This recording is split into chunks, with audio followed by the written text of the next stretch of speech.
Let's start with declarations.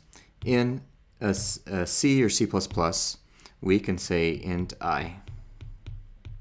And what that does is it tells the runtime system, it tells the computer to allocate memory for an integer.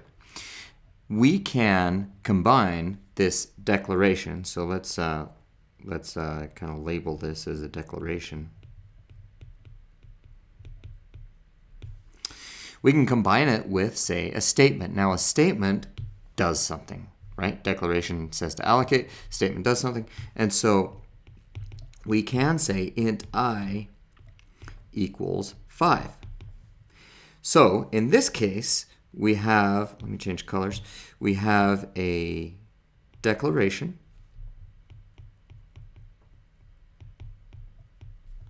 and we have the entire thing is a statement. It does something, it allocates and it assigns 5 to be I.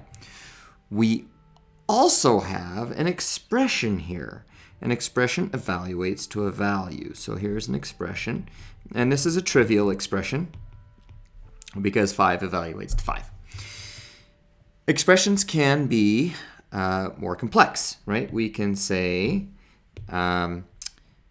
x minus 3. So that is an expression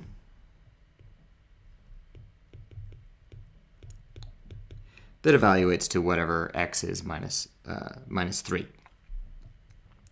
And so typically our computer program is composed primarily of, well, it's composed of declarations and statements. And the statements are composed of expressions. So for example, I could say x equals f of 3 plus 6. And so we have various things going on here. The whole thing is a statement. We have various expressions at various levels. Okay, so let's look at the expressions. We have f of 3. We actually have a sub-expression here, which is 3. We have 6, and we have the whole thing, which is an expression. And so these expressions can be hierarchical.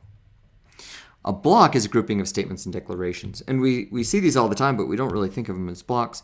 So if we say, like, if A,